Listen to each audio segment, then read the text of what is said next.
Welcome back to Revise and Resubmit, and welcome to another weekend book review. I'm Pavlov. And I'm Nikita. All right, I want you to close your eyes for a moment. Just picture this. You're in Calcutta, on the 5th floor of Nilhat House.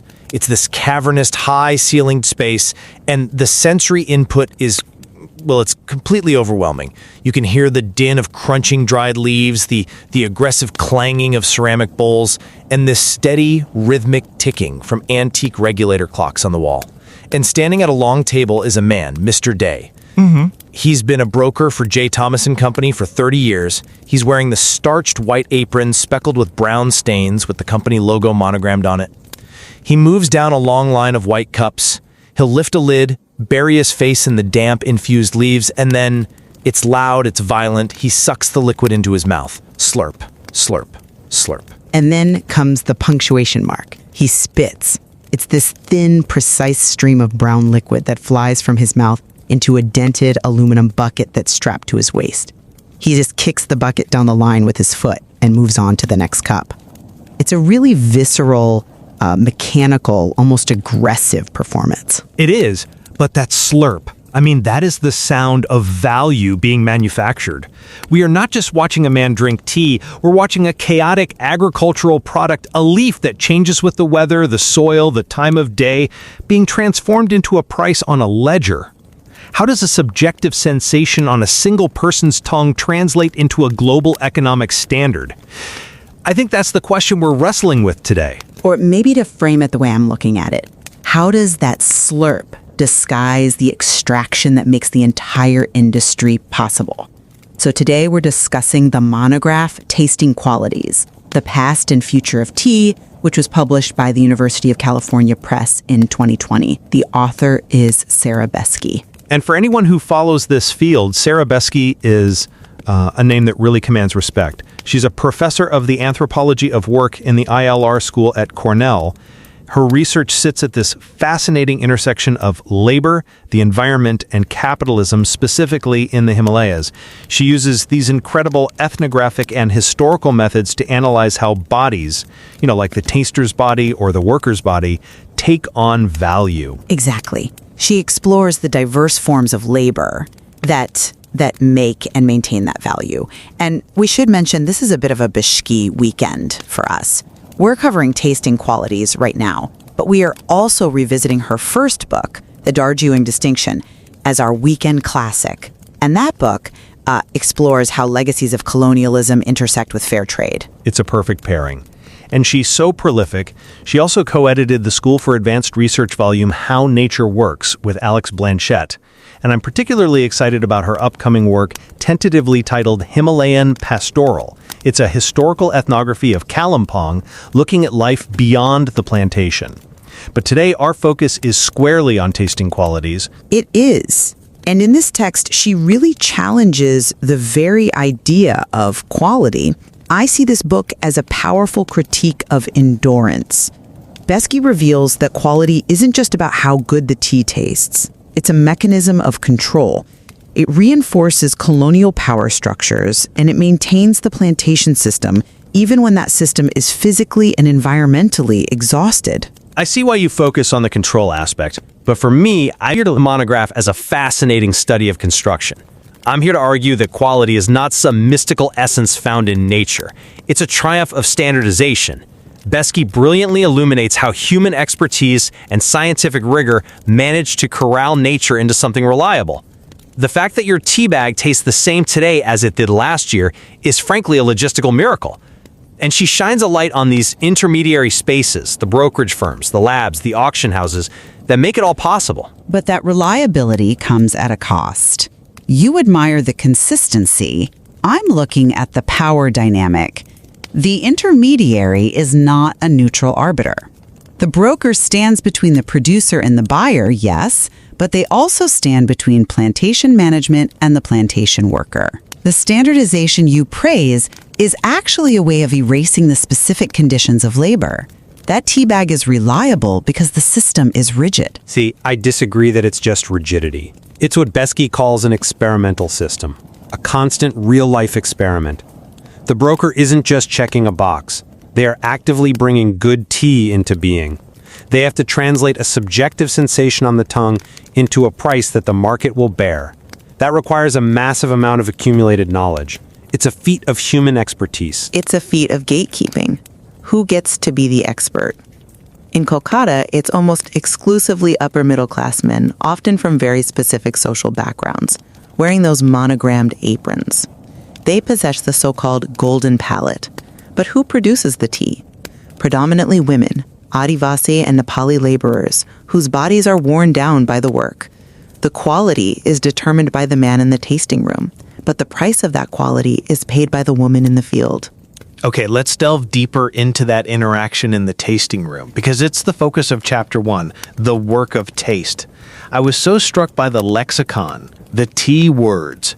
You have terms like brisk, stewy, biscuity, cheesy, knobbly. Cheesy and knobbly are certainly evocative. It sounds more like you're describing a strangely aged cheese than, a morning beverage. Right, but they aren't just poetry, and that's the brilliance of it. These words are instructions. If a broker tastes a tea and calls it stewy, he isn't just describing a flavor profile. He is diagnosing a failure in the factory. Stewy means the fermentation temperature was too high. It means the tea has become soft. Soft being the enemy of profit. Precisely. A soft tea won't keep. It won't travel. It has no shelf life. So when the broker writes stewy on his evaluation card, that word travels back to the plantation manager, who then adjusts the machinery or the process. The language of the taster becomes the logic of production. It's a feedback loop that creates value. I'm sorry, I don't buy that it's purely a value creation loop. It's a control loop. Besky uses Karen Barad's concept of interaction here. The taster's body and the tea, they're entangled. But look at the consequences of that entanglement. When a broker says a tea is stalky or fibrous, what happens? The sorting process is adjusted. No. Management cracks down on the women plucking the leaves. The quality comment made by a man in an air-conditioned room in Kolkata travels hundreds of miles to the doors or Assam and results in a manager telling a female laborer she's being too careless, that she needs to pluck faster or more selectively. Her hands, her blisters, are intimately linked to his tongue. The T words are commands that discipline her body. That is a compelling sociological framing, but it ignores the material reality of the product. The tea is stalky. That is a material fact. If the stalk isn't removed, or if the plucking isn't finer, the tea is objectively worse. It will sell for less. The worker earns less. The plantation fails. The broker's assessment acts as a necessary check on the chaos of agriculture. Objectively worse according to whom? That is the point. The standards of quality were set during the colonial era to serve the British market. They favored briskness, a quality that holds up to milk and sugar. We are still enforcing a colonial standard of taste on a post-colonial workforce. The broker is the guardian of that colonial legacy. He ensures the tea tastes British enough to be sold, even if most of it is consumed in India. I think you're dismissing the scientific efforts to move beyond just British taste, though.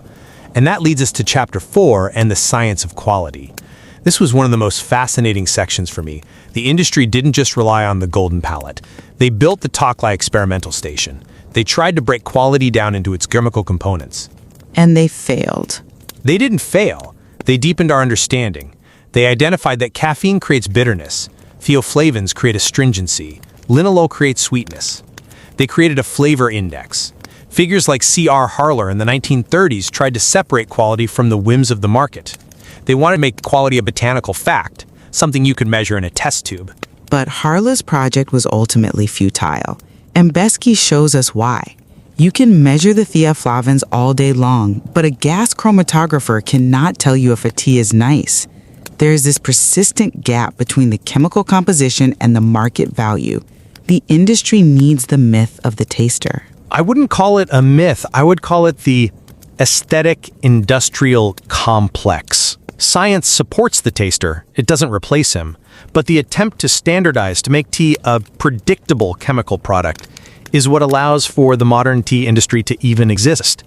Without that scientific push, we wouldn't have the consistency required for the global mass market. But look at when that science was deployed. Besky points out that the Indian Tea Association pushed this scientific quality narrative during the Great Depression. Why? To curb overproduction. They used science to argue that plantations needed to be more efficient. It wasn't about making a better cup of tea for the consumer. It was about justifying the plantation model during an economic crisis. They used chemistry to argue that the plantation was the only efficient way to grow tea. And was it not? The plantation system, for all its faults, allowed for the integration of field and factory. It allowed for the processing of green leaf into black tea within hours, preserving those volatile compounds. It allowed for the endurance of a feudal system. That's Besky's key argument. Science was a prop to keep the plantation alive. And this brings us to the doers and the so-called quality of cheap tea. You speak of reliability, but Besky describes this as exhaustion. I found the chapter on the douars to be such a necessary counterpoint to the romance of Darjeeling. Darjeeling is the champagne of teas, sure, but the douars produces the CTC, crush, tear, curl. It produces the strong, dark, cheap tea that fuels India. It is the tea of the chaiwala. It's the tea of monoculture. It's the tea of the people. There is a democratic quality to CTC tea. It is affordable. It's consistent. Besky describes the ordinariness of it not as a failure, but as an industrial achievement. To take the variability of that region and produce a nice cup of tea that tastes the same every single morning for millions of people, that is a triumph of the blender's art. It's a triumph of ruination. Besky draws on Anna Singh here. The douars is a landscape that has been worked to the bone. The soil is depleted. The bushes are old. The system is exhausted. Yet it endures. How? By squeezing labor harder. The quality of cheapness, the fact you can buy a packet of tea for a few rupees, is subsidized by environmental degradation and the stagnation of labor rights. You're focusing on the costs, which are real, I grant you, but ignoring the utility. The sameness of that tea provides comfort. It creates a routine. Besky writes beautifully about the rhythm of making tea, the hiss of the kettle, the dunking of the bag. That ritual relies on the product being predictable. If every cup tasted different, the ritual would collapse. But the sameness is a mask. That is my central point. The standardized tea bag hides the violence of its production. When you dunk that bag, you see the color bleed out, that reddish brown. It's comforting. But you don't see the spatial arrangement that put it there. You don't see the Plantations Labor Act of 1951, which Besky analyzes. Which mandates housing and medical care for workers. Which fixes workers to the land. It ties their housing to their employment. If they lose their job, they lose their home. It creates a captive workforce. This is what makes the tea cheap. The quality of the tea is legally inscribed in the immobility of the worker. The intermediary spaces you admire, the auction, the blending room, are designed to keep this reality hidden from the consumer. Let's come at this from a different angle, though. The auction system, which Besky details in Chapter 2, is actually a mechanism of transparency in what would otherwise be a chaotic market. It documents every single invoice. It creates an archive. The intermediary isn't hiding the tea, they're giving it a biography. They are tracking it from a specific patch of soil to a specific warehouse. A biography of numbers, not of lives. The auction catalog lists the grade, the invoice number, the weight. It does not list the wages. It does not list the condition of the housing lines. It is an archive of commerce that silences the archive of labor. But without that archive of commerce, there is no industry. There are no jobs at all. The ability to value the tea is what sustains the region. Besky notes that even attempts to reform the system, like the electronic auction, fail to replace the human element of the broker. The human motor, as she calls it, is essential. Essential to whom? Essential to the capital accumulation of the brokerage firms. The electronic auction failed because it tried to remove the social networks, the club memberships, the whispers, the handshakes that the brokers use to control the market. It proved that quality isn't an objective data point. It's a social agreement among powerful men. I would frame that differently. It proved that quality requires human judgment. Machines can't taste. Algorithms can't detect briskness. The failure of the electronic auction highlights that tea is an agricultural product that requires sensory engagement. It proves that the body in the tasting room is indispensable. And I'm saying that the body in the tasting room is a proxy for the plantation owner. It is the body that validates the entire system. Okay, let's consider the consumer for a moment. Besky argues that the nice cup of tea is a spatial arrangement. It brings the history of the empire into the domestic sphere. When we drink tea, we are drinking a history of chemistry, of botany, and of logistics. We are drinking a history of discipline. We are drinking the result of a patterned conjuncture of humans and non-humans, the tea bush, the chemical, the broker, the laborer. They are all interacting. But the result is that the plantation endures. That is the tragedy of the book's conclusion. Despite fair trade, despite organic certification, despite scientific advances, the basic structure of the plantation, a colonial relic, remains the dominant form of production. I'm not convinced it's a tragedy. I view it as a story of resilience. The system adapts. It incorporates science, it incorporates new grading systems, it manages to produce value out of variability. Besky writes that quality is not an end in itself, but an opening. It's an ongoing experiment. The fact that the plantation endures suggests that it solves a problem, the problem of how to produce a standardized beverage on a massive scale. It solves the problem of capital, not the problem of justice. The experiment is happening on the backs of the workers. This book is a warning. It tells us that quality acts as a veil. It makes us think we're paying for a superior leaf when we're actually paying for a system of extraction that is barely changed in a century. And yet, even Besky acknowledges the work involved. She respects the expertise of the brokers even as she critiques the system.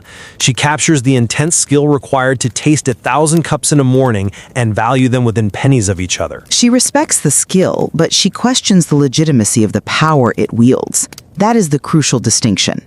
As we wrap up, I think we can agree that Taste and Qualities forces us to look at a simple tea bag differently. It's not just a bag of leaves. It is a knot of history, chemistry, and economics. It's a story of how value is created out of the chaos of nature. And it's a story of how that value is extracted from the bodies of women and the soil of the Himalayas. It challenges us to ask what we are actually tasting when we seek quality. Are we tasting the leaf, or are we tasting the power structure that delivered it? That's a profound question. Quality is never a final destination. It's an ongoing experimental process. And one that shapes lives and landscapes in ways we rarely acknowledge while waiting for the kettle to boil. We strongly urge you to read this thoughtfully crafted monograph, regardless of your subscription status. Whether you have access to academic journals or not, this is a book worth your time. The link is right there in the show notes. Absolutely. And if you're new to academic research, or maybe just about to start your own research journey, this book is an excellent entry point. Besky breaks down complex ethnographic material chapter by chapter in a way that is incredibly accessible. It's really a masterclass in how to construct an argument using history and anthropology. So brew yourself a cup, whether it's a single estate or a simple tea bag, and settle in with Tasting Qualities. Thank you for listening. And don't forget to subscribe to Revise and Resubmit on Spotify and Apple Podcasts. Until next time, keep those minds curious, keep questioning, and keep revising and resubmitting.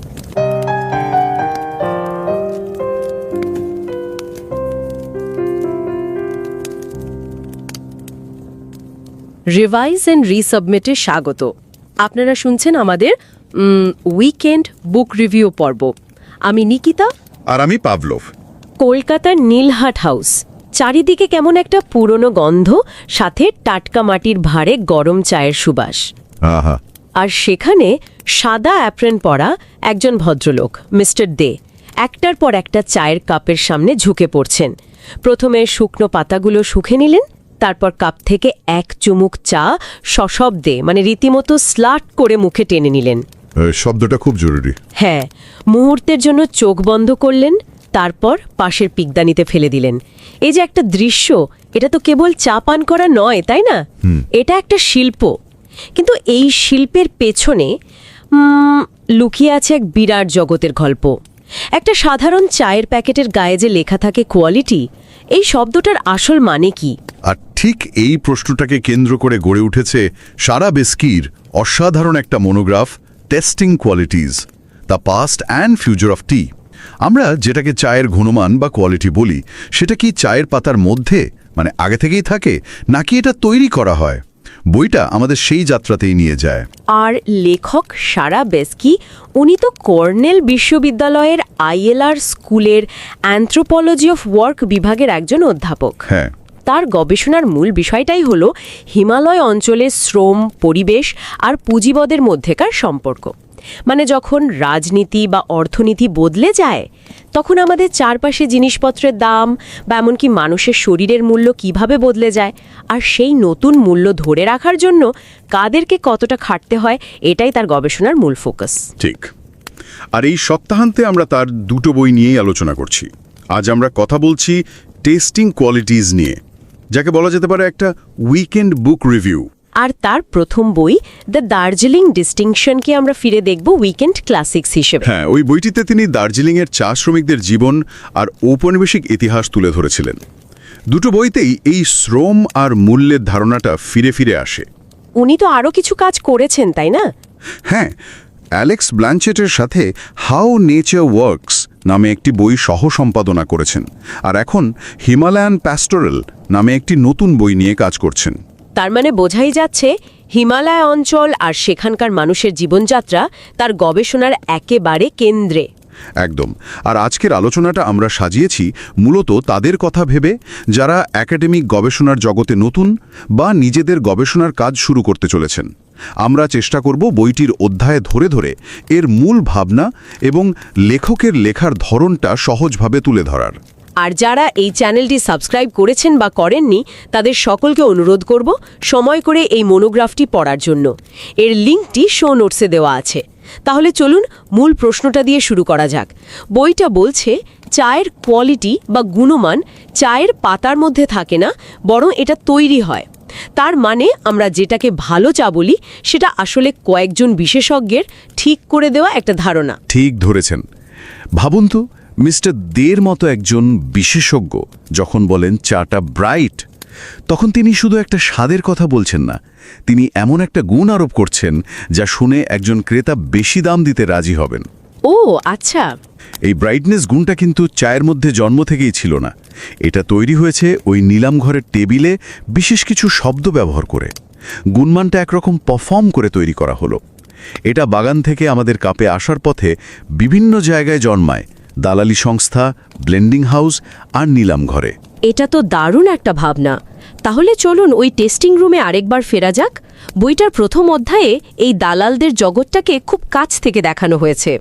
তারা যে বিশেষ কিছু শব্দ ব্যবহার করেন সেটার কথা বলা হয়েছে, যেমন স্টিউই।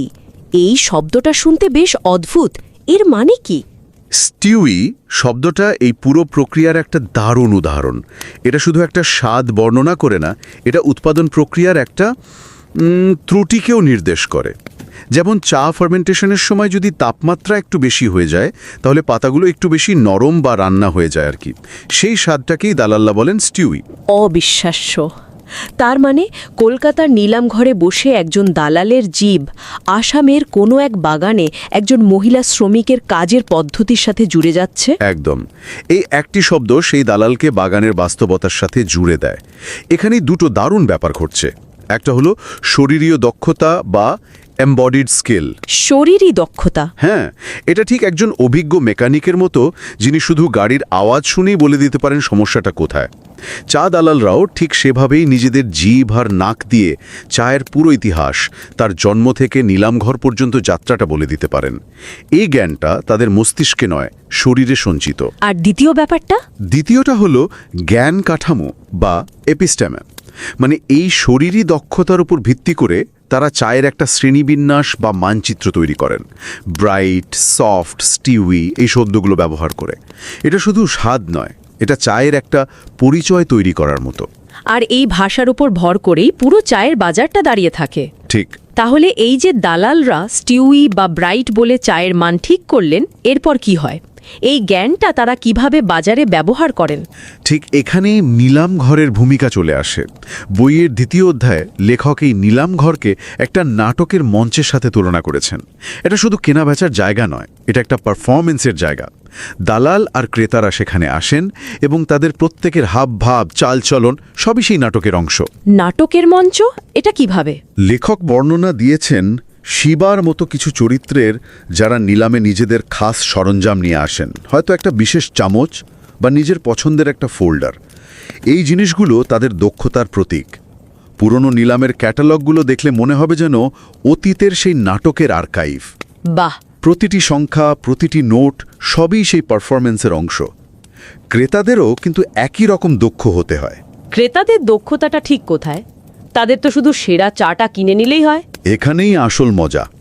একজন বড় ব্র্যান্ডের ক্রেতা, ধরুন লিপটন বা টেটলি, তারা শুধু একটা সেরা লট কেনেন না। তাদের লক্ষ্য হল সারা বছর ধরে তাদের চায়ের প্যাকেটের স্বাদ একই রাখা। ও আচ্ছা, ধারাবাহিকতা। হ্যাঁ, এর জন্য তাদের বিভিন্ন বাগান থেকে বিভিন্ন মানের, বিভিন্ন স্বাদের চায়ের লট কিনতে হয়। তারপর ভাবতে হয় কোন লটের সাথে কোনটা কি অনুপাতে মেশালে বা ব্লেন্ড করলে তাদের ব্র্যান্ডের সিগনেচার স্বাদটা তৈরি হবে। এই মানসিক ব্লেন্ডিং করার ক্ষমতাটাই তাদের দক্ষতা।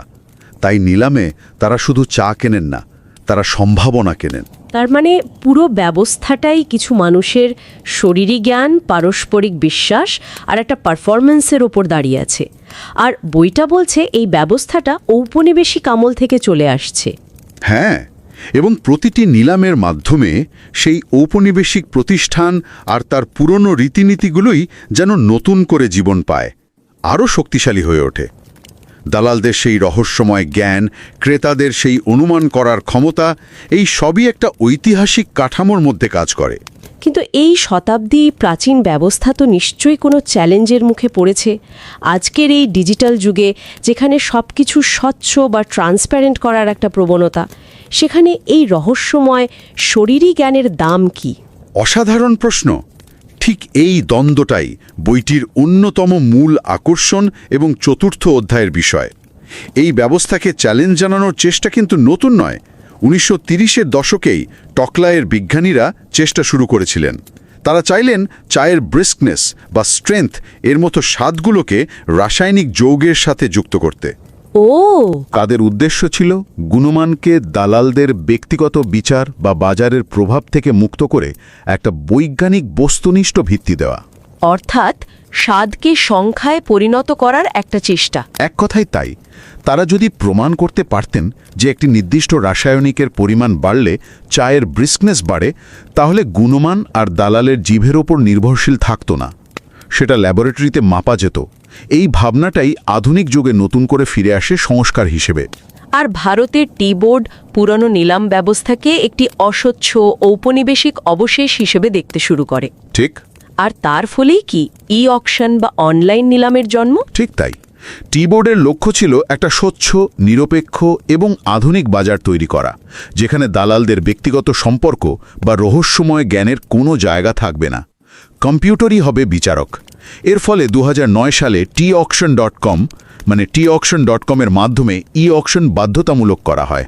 আর এটা ছিল দালালদের শারীরিক দক্ষতার প্রতি সরাসরি একটি চ্যালেঞ্জ। একদম। আর সেই চ্যালেঞ্জের ফল কি হলো?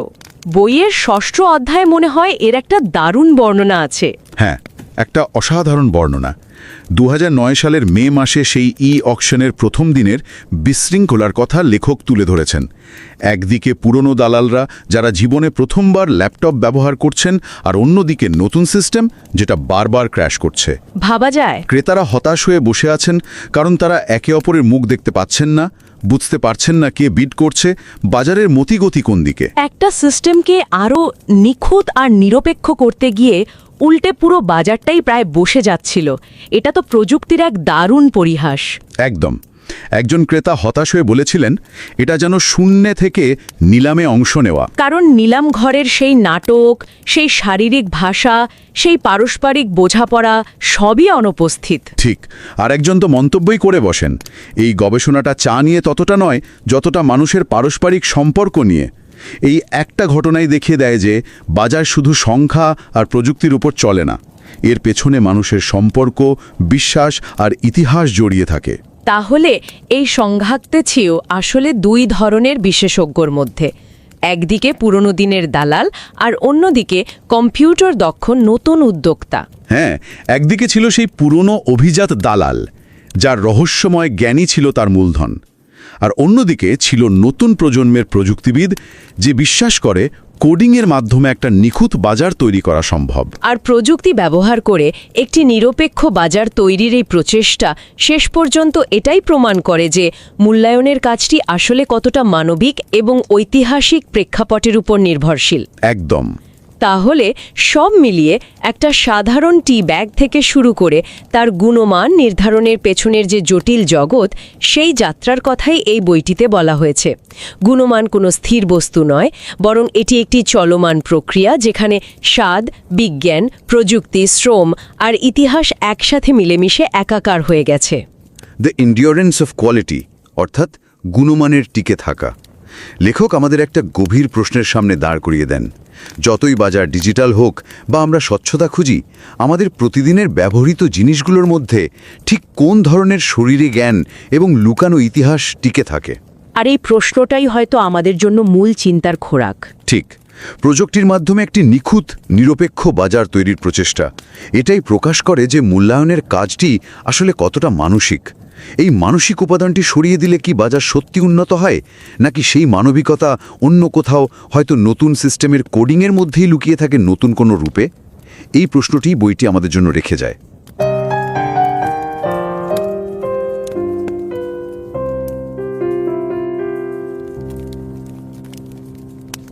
नमस्कार। रिवाइज एंड रीसबमिट में आपका स्वागत है। मैं हूं पावलोव और मैं हूं निकिता। सोचिए एक सादी सी काली चाय की टी बैग के बारे में, टेटली, लिप्टन या कोई भी और ब्रांड। इसमें कुछ भी असाधारण नहीं लगता है ना? इसकी खासियत ही है इसका भरोसेमंद, एक जैसा स्वाद, केतली भरना, अपना पसंदीदा कप निकालना, टी बैग फाड़ना और फिर गर्म पानी में उस बैग को डुबोते हुए देखना। कैसे गहरे लाल भूरे रंग की धारियां पानी में घुल जाती हैं। ये एक सामान्य सा रोज का अनुभव है, लेकिन क्या ये वाकई इतना सामान्य है? बिल्कुल नहीं। ये जो भरोसेमंद एक रूपता है ना, जिसके लिए हम उस साधारण टी बैग को इतना पसंद करते हैं, वो एक बेहद जटिल और छिपी हुई प्रक्रिया का नतीजा है। ये प्रक्रिया हमें यूरोपीय उपनिवेशवाद के इतिहास, आज़ादी के बाद की आर्थिक बहसों और आधुनिक खाद्य विज्ञान के विकास की यात्रा पर ले जाती है। और आज की हमारी चर्चा इसी कहानी पर आधारित है। ये सारा बिस्की की एक मोनोग्राफ किताब testing qualities, the past and future of T से प्रेरित है। ये किताब उसी अच्छी चाय के पीछे की गुणवत्ता या क्वालिटी की पड़ताल करती है। जी हाँ, और सारा बेस्की इस विषय पर बात करने के लिए एक बेहतरीन विशेषज्ञ हैं। वो कॉर्नेल विश्वविद्यालय के ILR स्कूल में एंथ्रोपोलॉजी ऑफ वर्क के प्रोफेसर हैं।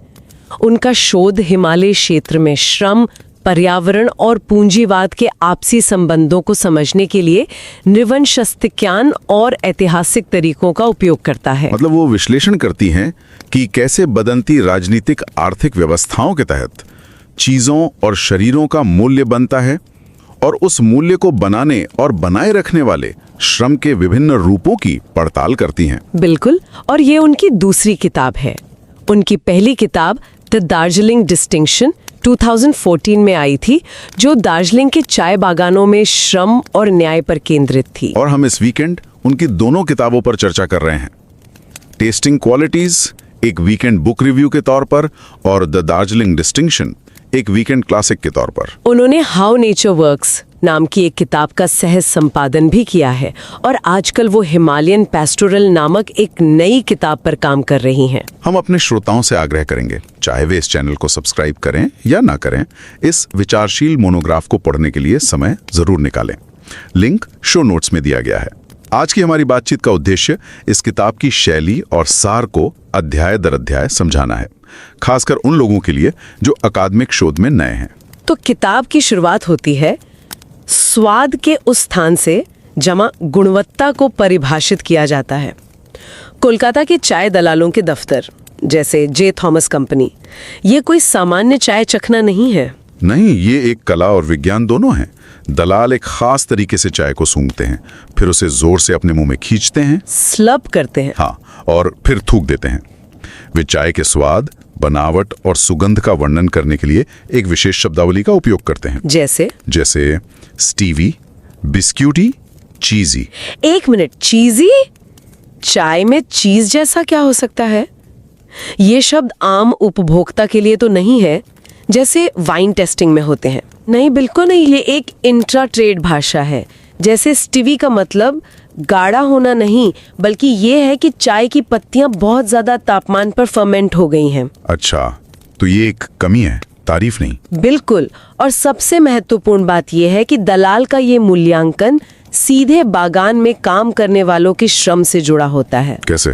अगर पत्तियां ठीक से नहीं तोड़ी गई तो दलाल अपनी टिप्पणी में लिखेगा कोर्सली प्लग्ड। मतलब कोलकाता में एक पुरुष दलाल की जीभ और नाक सैकड़ों मील दूर बागानों में काम कर रही महिला श्रमिकों के हाथों से एक तरह से जुड़ जाती है। हाँ, भौतिक और प्रतीकात्मक रूप से। स्वाद यहाँ एक शारीरिक श्रम बन जाता है। ठीक है, तो गुणवत्ता को परिभाषित करने के बाद उसे बेचा जाता है। किताब हमें चाय के नीलामी की दुनिया में ले जाती है, जिसे एक छोटे से थिएटर के रूप में वर्णित किया गया है। जी, ये एक औपनिवेशिक विरासत है अपनी रस्मों और रिवाजों के साथ। लेकिन 2000 के दशक में इस पुरानी व्यवस्था को बदलने की कोशिश की गई होगी। हाँ, की गई। e-auction.com जैसे ऑनलाइन ट्रेडिंग प्लेटफॉर्म के माध्यम से आधुनिकता और पारदर्शिता लाने का प्रयास किया गया। सरकार और सुधारकों का मानना था कि इससे भ्रष्टाचार और मिलीभगत खत्म हो जाएगी। लेकिन दलालों ने इसका कड़ा विरोध किया होगा। बहुत कड़ा। उनके लिए चाय सिर्फ एक नंबर नहीं है, चाय की वेरिएबिलिटी यानी उसकी परिवर्तनशीलता, अलग अलग मौसम, क्षेत्र, ग्रेड, उसको एक स्क्रीन पर नहीं समझा जा सकता। एक किस्सा है कि जब पहली बार ई ऑक्शन शुरू हुआ तो सर्वर क्रैश हो गया और नीलामी हॉल के पीछे लैपटॉप के ढेर लग गए। तो ये टक्कर दिखाती है कि बाजार सिर्फ नंबरों का खेल नहीं है। नहीं, यह ज्ञान, शरीर और संवेदनाओं का भी स्थान है। डिजिटल सिस्टम ने उस शारीरिक और संवेदी ज्ञान को खत्म करने की कोशिश की जो पीढ़ियों से विकसित हुआ था। स्वाद और बाजार के बाद किताब हमें गुणवत्ता के वैज्ञानिक पक्ष की ओर ले जाती है। क्या फुर्तीलापन या तीखेपन जैसे गुणों को रासायनिक यौगिकों में मापा जा सकता है? वो अलग अलग धारणाएं पैदा हुई। पहली है विशिष्टता के रूप में गुणवत्ता। इसका क्या मतलब है? ये पारंपरिक ऑर्थोडॉक्स चाय से जुड़ी है, दुर्लभ, अनोखी और औपनिवेशिक यादों से भरपूर। और दूसरी है दक्षता के रूप में गुणवत्ता। ये सीटीसी चाय के आविष्कार से जुड़ी है। सीटीसी? क्रश, टेर, कर्ल। सीटीसी मशीन ने एक ऐसी चाय बनाई जो ज्यादा मजबूत, कड़क और जायकेदार थी और जिसे बड़े पैमाने पर बनाया जा सकता था। अच्छा, तो ये आम भारतीय बाजार के लिए एकदम सही थी। बिल्कुल। आज हम जो टी बैग इस्तेमाल करते हैं उसकी एक रूपता इसी सीटीसी प्रक्रिया और ब्लेंडिंग मतलब मिलाने की कला का नतीजा है। तो किताब का अगला अध्याय इसी धारणा को चुनौती देता है कि सस्ता का मतलब खराब गुणवत्ता है। हाँ, बिल्कुल। बेस्की बताते हैं कि ₹1 के चाय के पैकेट के पीछे भी गुणवत्ता को लेकर बहुत काम होता है। कैसे? ब्लेंडर्स को ये सुनिश्चित करना होता है कि शहरी मध्यवर्गीय बाजार के लिए चाय का स्वाद ग्रामीण गरीब बाजार की चाय से अलग हो। क्यों? स्वाद को उस क्षेत्र के पानी की कठोरता और दूध मिलाने की आदतों के अनुसार भी समायोजित किया जाता है। ये तो अविश्वसनीय। मतलब यहाँ भी गुणवत्ता का निर्माण हो रहा है, बस उसके मानक अलग हैं। यही एकेडमिक शोध में नए लोगों के लिए एक बेहतरीन सबक है कि मूल्य और गुणवत्ता हमेशा सापेक्ष और निर्मित होते हैं, यहाँ तक कि सबसे साधारण उत्पादों में भी। तो कुल मिलाकर ये किताब हमें दिखाती है कि चाय की गुणवत्ता कोई प्राकृतिक या स्थिर चीज नहीं है। नहीं, ये एक ऐसा विचार है जिसे लगातार बनाया, बदला और परखा जाता रहा है। दलालों के स्वाद कक्षों में, वैज्ञानिकों की प्रयोगशालाओं में, नीलामी घरों में और बागानों में काम करने वाले श्रमिकों के श्रम के माध्यम से। और किताब का केंद्रीय तर्क क्या है? किताब का केंद्रीय तर्क यह है कि गुणवत्ता पर ये निरंतर प्रयोग ही वो वजह है जिसके कारण औपनिवेशिक बागान व्यवस्था आजादी के बाद भी जीवित रही और फली फूली। अच्छा। गुणवत्ता के विचार ने इस पूरी प्रणाली को बनाए रखा है, चाय की पत्तियों से लेकर हमारे कप तक। किताब का अंत एक भांति विचारोत्तेजक सोच पर होता है कि गुणवत्ता केवल अतीत की विरासत नहीं है, बल्कि ये भविष्य को आकार देने का एक तरीका भी है। जब हम किसी चीज़ की क्वालिटी के बारे में बात करते हैं, चाहे वो क्लीन कोल हो या किसी पुरानी फैक्ट्री में बना आर्टिजनल चीज़, हम असल में संसाधनों के अतीत को एक नया रूप दे रहे होते हैं और उनके भविष्य की कल्पना कर रहे होते हैं। तो अगली बार जब कोई एक कप चाय पिए तो ये सोचने का एक क्षण हो सकता है बिल्कुल कि इस साधारण से कप में कितनी परतों का इतिहास, श्रम और प्रयोग छिपा है। हम हर दिन जो गुणवत्ता उपभोग करते हैं वो किन कहानियों को बताती है और किन को छिपाती है।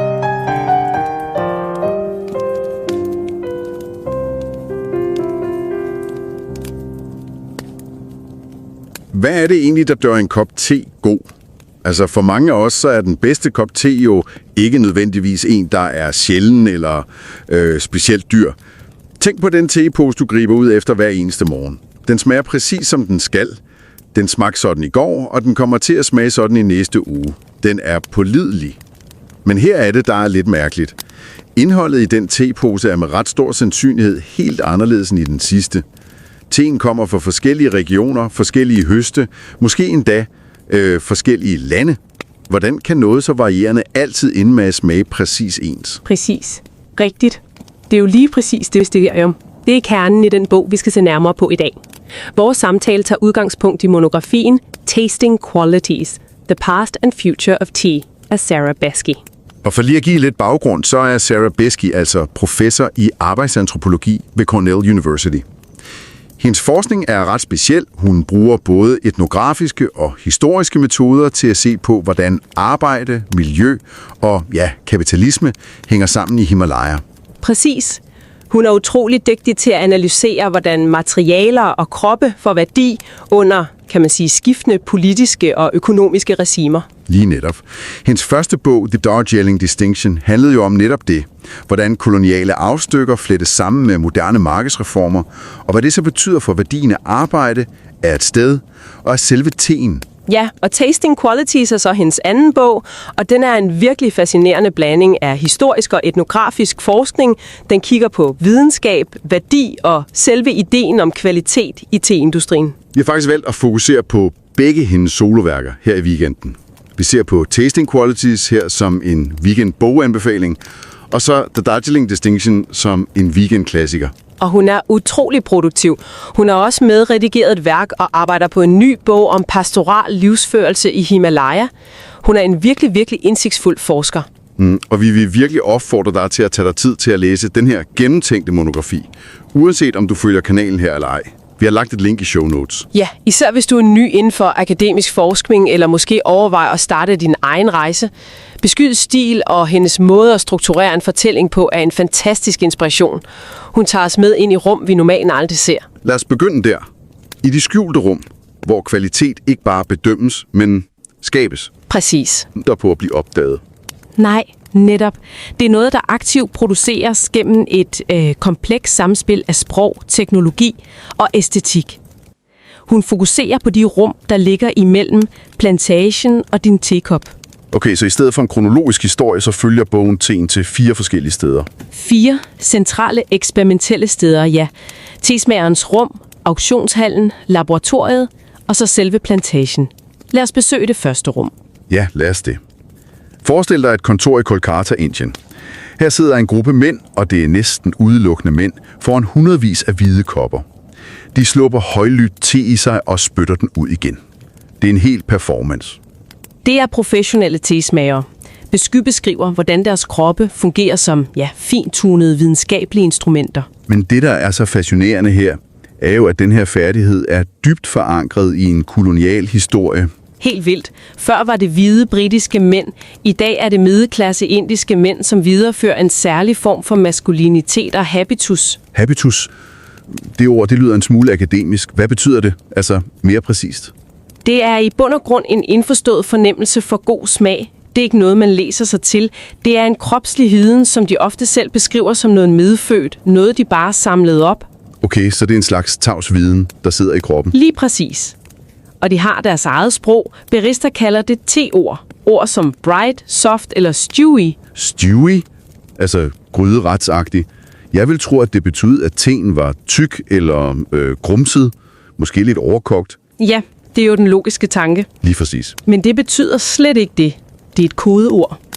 Det refererer til et meget specifikt problem i produktionsprocessen, nemlig at bladene blev fermenteret ved for høj en temperatur. Wow. Okay, så de her kvalitetskommentarer, de er ikke bare en beskrivelse af en smagsoplevelse? Nej, slet ikke. De er direkte instruktioner. De bliver sendt tilbage til plantagerne og har konsekvenser for arbejdernes arbejde. For de kvinder, der plukker og forarbejder bladene? Fuldstændig. Det er en direkte linje fra en mands mund i Calcutta til en kvindes hænder i Assam. Kvalitet bliver skabt og håndhævet gennem sprog. Okay, så det er det første rum. Det næste stop, hun tager os med til, er så Nilhat House i Kolkata til auktionshuset. Ja, og hun beskriver det som et lille stykke teater, og det er en virkelig rammende beskrivelse. Et teater? Hvordan det? Det er en højlyd, dramatisk og meget ritualiseret begivenhed, hvor hvert enkelt parti te, hver klump, som det hedder i branchen, skal finde sin egen unikke pris. Og det er afgørende, forstår jeg. Det er ikke som hvide eller olie, hvor man handler med en standardiseret vare. Netop. Te er en klumpet råvare. Hvert parti er forskelligt. Hele auktionen er bygget op omkring at håndtere den her variabilitet. Auktionskataloget er ikke bare en liste, det er et manuskript for den her performance. Bogen er fuld af levende anekdoter herfra, kan jeg forestille mig. Ja, absolut. Der er for eksempel scener, hvor en køber, Kaka, næsten ikke kan holde sig i stolen. Han råber on for at byde på et eftertragtet parti. Det er meget fysisk. Det er ikke bare tal på en skærm. Nej, det er krop og følelser. Og der er forhandlinger om at splitte et parti mellem flere købere. Det kan være en intens, social og, ja, strategisk dans. Det viser jo virkelig, hvordan markedet ikke bare er abstrakte tal. Præcis, det er en kropslig og sproglig performance, der bygger på årtis indgroede traditioner, og de traditioner opretholder en forbindelse til den koloniale fortid.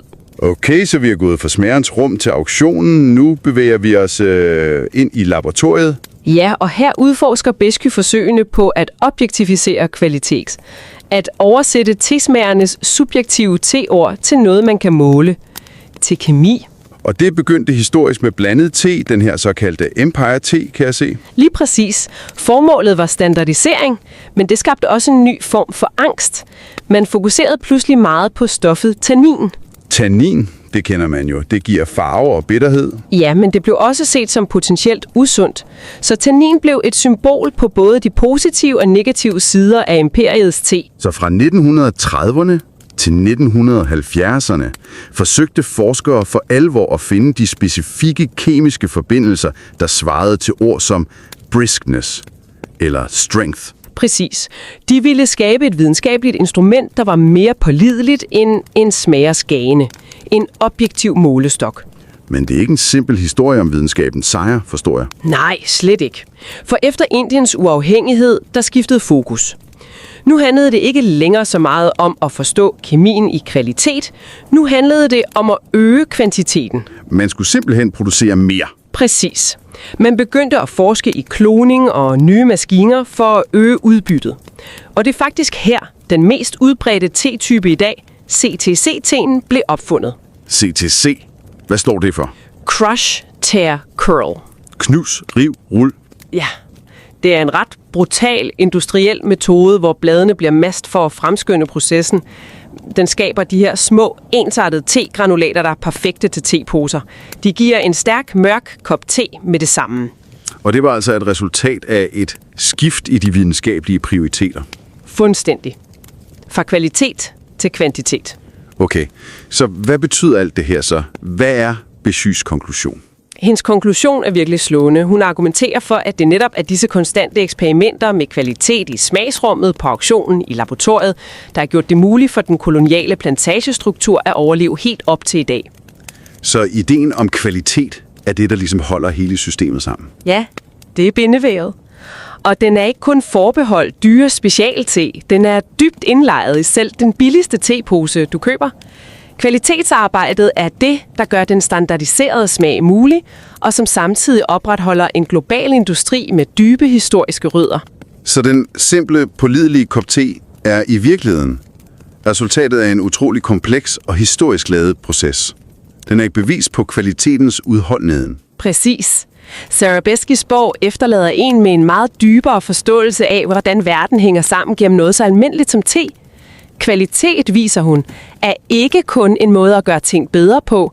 Det er en måde at materialisere fortiden i nutiden og projektere den ind i fremtiden. Og det leder os vel til den sidste tanke, vi vil efterlade dig med. Næste gang du holder en helt almindelig, velkendt kop te, så tænk over det. Hvilke historier om kolonialisme, videnskab og skjult arbejde er egentlig brygget ind i netop den smag? Hvilke kvaliteter fra fortiden smager du på, uden overhovedet at vide det?